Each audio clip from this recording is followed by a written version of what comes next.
Hey guys, Ryan here for Bender Wins. Hope everyone's doing well today. Here with your daily free picks. All right, guys. So I apologize for today's video being out a lot later than I would have liked. I know there are some early games tomorrow. I apologize about that, but let's look at this as a good lesson to teach. Okay, so you want to be a professional sports bettor. Seen a few movies, watched a few podcasts. Think, yeah, I can be a professional sports bettor. It's days like today, guys, where I wish I had a 9-to-5 job. Punch the clock, 8 hours, out you go. Because I'm exhausted. This has been one of the longest days of handicapping. Part of it's my fault because I did want to watch the early Houston football game, which I'm happy I did watch it. It was entertaining. I guess it was more entertaining because we're on the right side. But why did I spend so much time handicapping? Okay. Start of a season. We have a brand new college basketball season, and things are not going exactly how I expect them to go. Now, that being said, I've been fortunate so far, or lucky or good, or whatever you want to call it, in that we've started off winning. Opening day of college, we went 5-5, so not great. Yesterday we went 2-0, so 7-5 overall to start, but the numbers that I'm seeing are not what I expected to see early on, okay? Now, we know COVID has been crazy, and what do you have to do? Okay, you have to dive into the numbers, and you have to almost look at game by game, half by half, and try to understand, is this going to be the new trend? Is there an opportunity for us to find value on the overs? Or will Vegas compensate? Is this just a short-term anomaly? Will there be what we call regression to the mean, back to, some level of normality where, we're going to start seeing a lot of value on the unders because the public is thinking, hey, every game's going over. I got to bet this. So, that is in a nutshell the importance of it, guys. There's it's like any other job. There's going to be days where, you go in, everything's clicking, you do your job and you go home. And then there's going to be other days where there's a bunch of fires to put out. And that's kind of what this is, in trying to understand fundamentally what has changed in the game. Has anything changed? Maybe it hasn't. Maybe it's just that short-term anomaly. Again, we're talking about such a small sample size. We're certainly not going to make fundamental changes, but we do have to take notice. So let me give you a quick recap. What we're looking at so far early college. Here as well, guys, here's what I have. I have 6 total plays. I'm doing 3 and 3. I'm going to give 3 to you guys, 3 additional in Masterclass. And you guys might say, why? There's so many games on college football, basketball, there's so much on. Why only 6 games? Well, it's, again, one of those days where, the games I have, I like, and I tell you guys, we only bet games if we can find value. There were other games where I found value, but right now, I want to see a lot of things line up if I'm going to take unders in college basketball. I want to see a lot of things line up, right? So there was bets that last year, yeah, I'm going to give you those plays. I'm going to bet them for sure. But right now, we got a long season, guys. And part of being a professional is saying, you know what? Let's wait and see, okay? When the public's getting crushed on games, or when, other sharps are thinking they have an edge, and then they're part of this new trend, let's take a step back and let's study, let's watch, let's do the work, and not, go buck wild picking, 30 games right now. All right. So I want to go over a couple trends with you guys quickly, just early season stuff. I'm not even going to call it trends, okay? So far, 66 games on record. There might be a few other games that haven't trickled in, but whatever. We'll call it 66. So far, guys, the over right now, 38 and 28. So 57.6% of the games have gone over. All right? It's pretty high, okay?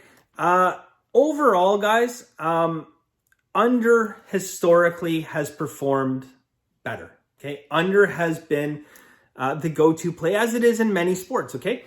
I believe this goes back to 2004. I'm going to have to double check that, but it's a big sample size. 25,010 games under, 24,755 games over. So 50.3% of the games end up going under. So again, just a little bit, of a lean towards the under, but that's definitely where the advantage is long-term in college basketball. Now, last year, the under started out really well. Our college basketball under super system, lights out. Now, the second half of the season, we'll call it from about January on, mid-January on, overs just started hitting. They started hitting like crazy. And as a matter of fact, last year, overs actually hit 50.7% of the time. So now, again, as professional sports bettors or amateur sports bettors, semi-pros or whatever, enthusiasts, we have to identify and try to understand, is this a new trend? Since the beginning of 2020, since January 2020, why are all these games going over? Okay, and will Vegas compensate? So that's what we have to look at. The other thing here, guys, favorites so far, slight edge, okay? Favorites right now, guys, 35 and 32, good for 52.2%. Now, if we break that down a little bit more, favorites that were only 1 to 10 points actually had a bit of a losing record. 1 to 10 points, 16 and 21. And it's kind of what I told you guys about what we can expect with, some of these more powerful, high-ranked teams early on. And I saw this and we profited off it a little bit. Teams with 11 or higher spreads so far are 17 and 9. Okay, 17 and 9. So the favorites are covering early, but we've seen this before. We see it, and it's again, proceed with caution. First off, these sample sizes are way too small to make any meaningful, systems out of. You can't say, oh, well, the big favorites are covering, so I'm going to start betting those. Last year, guys, underdogs covered 50.7% of the time. 2019, underdogs covered 50.7%. Right around where you would expect them. Okay. So, it's just to give you guys an idea. As I said in yesterday's video, you can expect some of these favorites. I think it was in this video. It could have been Masterclass. I don't know. I'm tired. I said early on, guys, we expect some of these powerful high-ranked favorites to, absolutely wipe the floor with these teams, but we can find value later on. So, I just wanted to give you guys a breakdown of that. Kind of let you know where we're at and, why I'm up at 4 a.m. So really quickly before I jump in here, guys, I just want to touch on one thing, because I know some of you guys are, you're here for the picks and some of you guys may have already fast forwarded through and you won't see this, but you're missing out if you fast forwarded. It's important that we're learning all the time. We want to learn. Okay. And yesterday, guys, I have my ear to the ground. I talk to people. I watch the same, YouTube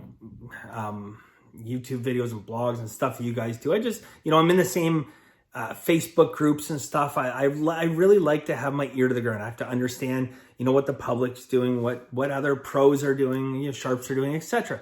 So yesterday was a great example of overthinking a game. Okay, it was a great example of overthinking a game. Now, a lot of times, guys, I come on here and I tell you guys, the money distribution looks good and the steam looks good. And, I have 3 system indicators and that's great, right? And that's worked for us and we've been profitable. We're up a bunch of units. Yesterday, when I talked about the Houston game, what did I talk about? Plain and simple, just the powering. Sometimes, guys, you just have to bet a better team. Okay. Now, I know I watched, some of the stuff. I know the numbers, okay? Teams coming off shutouts and they covered a high percentage and betting Thanksgiving dogs versus home, betting in domes versus out. Okay, yeah, 100%. I get that. But yesterday, guys, the bottom line, and some of you guys message, and I do appreciate it. Some of you guys message me and you're like, yeah, but look, this is showing that Detroit's going to cover 84% of the time. I'm like, that's you can fix numbers around and move stuff so it looks that way.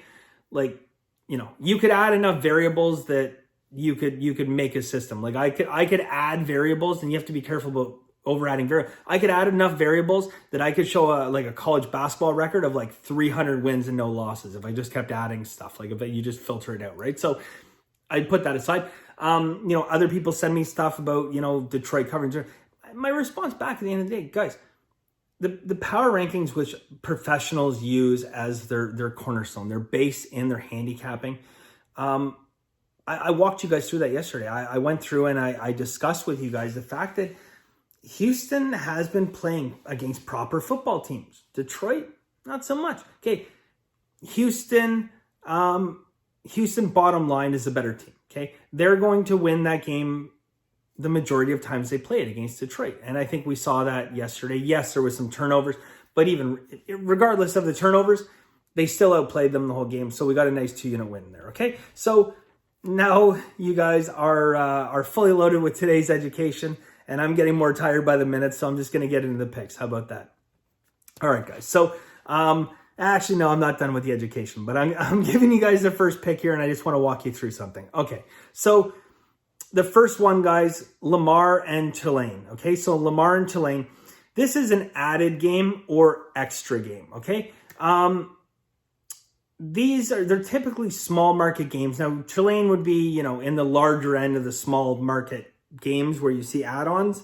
Some of you guys have probably never heard of Lamar, but when you bet these games, guys, and how you recognize basically an added game or an extra game, when you look up at the board in Vegas or on your betting site, most of the games will have a 3-digit number. It might be like 650 or 610. These added games will have 6-digit numbers, so like 307 130, which happens to be this game. So added games, guys, they're small market games. There's not a lot of money being bet on them typically. Now, it's going to be interesting to see what happens here, okay? Because I don't give out a lot of added games. I will more so to Masterclass. There's a ton of value on added games. But the problem is they're so thinly bet that if I give this out, we can watch this line run for days. Now, I'm not saying it's going to happen 100%, but if I was a betting man, and I am, I would have to think that, this line might not stay put. Now, here's where the education aspect of this game comes in, guys, because I talked about it last year, but I think last year when I started college, I don't remember how many subscribers I had, but it wasn't near what we have now. So I have to mention this, okay? If you guys are betting, 250, 500 a game, no problem. Go ahead, bet this game. I'm not going to, you go ahead, bet as many added games as you want. No one's going to bat an eyelash. But I know we have some big players here, guys. If you're betting, 2,500, 5,000, 10 dimes on a game, you walk in to your sports book and you tell them you want 5 dimes on Prairie View, 5 on NCA&T, 5 dimes on Grambling State, and 5,000 on Lamar, whatever, right? They're going to look at you. They're going to look at, because no one bets these games. The public, the average square bettor doesn't bet these games. The average square bettor doesn't even know these teams exist, let alone walk in with a whole sheet to bet them, okay? Billy Walters, superstar betting these. Back in the day, like even some of these added games, you could get crazy limits on them, but not anymore. They learned their lesson from that. So again, the word of caution here, guys, is if you're a big bettor and you're betting these, or in the future, hopefully you'll all be big bettors in the future, right? In the future, you're betting these guys, spread the money around and, play the cat and mouse game. Don't walk in and try and dump, $40,000, $50,000 on 4 or 5 circled games. Don't do it. Or not circled, I should say added or extra games. Okay. So anyways, with that being said, guys, my pick on this game is on Tulane, guys. Personally, I think they got this line way wrong. It opened to 5.5. It's already moved to 6, like instantly to 6. So we're going to take Tulane -6 in this game. Again, if I don't know who else other than me is up at this hour, but if you watch the video, guys, maybe pause it, get it in right now. Like seriously, get this in. I would be surprised if this line did not move. And yeah, so anyways, next game, guys, Texas, Arlington, and Louisiana Tech. Okay, so Texas, Arlington, Louisiana Tech. Right now, guys, on the under in this game, 20% of bets 74% of money. Not bad, right? 20% of bet, 74% of money. That's going to come down. Now, this is early money, guys. Again, I have 7 system indicators on this game, as I'm sure other sharps do as well, guys. Other professionals have these numbers, and why you're seeing only 20% of bets, 74% of money early on. Okay. Again, line opened at 143, same as last game. Lost a little bit of value. It's dropped to 142.5, but we are going to take the under, going under 142.5. Okay. Finally, guys, I have a college football game for you guys. Eastern Michigan, guys. So Eastern Michigan, look, they've kept it close, in 2 of their losses. The only one where they got beat up on a little bit, they came out of the gates terrible. And I managed to watch a little bit of that game. They came out of the gates absolutely terrible. And that was against Toledo, okay? But Toledo is a great team. The only time they weren't a great team is when we bet them. Look, Toledo should be 3-0, in all honesty. They blew up against Western Michigan. We know the game I'm talking about, right? That was one of the all-time college football meltdowns in the fourth quarter. Otherwise, Toledo be 3-0 and cruising. Eastern Michigan has done a good job against some pretty good teams. They have. So getting 7 points, Eastern Michigan, way off, okay? So my pick, guys, is Eastern Michigan +7. That's the pick I'm going to give out. I will tell you guys, if you want, I mentioned this before, if you want to, sprinkle some money line, this would be the kind of game to do it. Okay. This would be the kind of game to do it. I know I'm not talking about like go crazy. But if you wanted to put 15% of your one unit or 10% or 5%, I would hover in that range of not going 25 or 30 or 50%. But, on games like this where, I certainly don't have Eastern Michigan being a 7-point dog. Maybe 3.5, 3 points. So, that's close enough that at, plus 220 that you're going to get on the money line. That's worth a shot for sure. So I like the +7, guys. Again, that's the pick I'm giving out is +7 Eastern Michigan. But if you guys want, sprinkle a little of that cheddar on the money line. I think I'm losing my voice. It's going to be hard to do videos. All right, guys. So anyways, that is it for us today. Thank you guys very much. And as always, guys, have a very lucky day.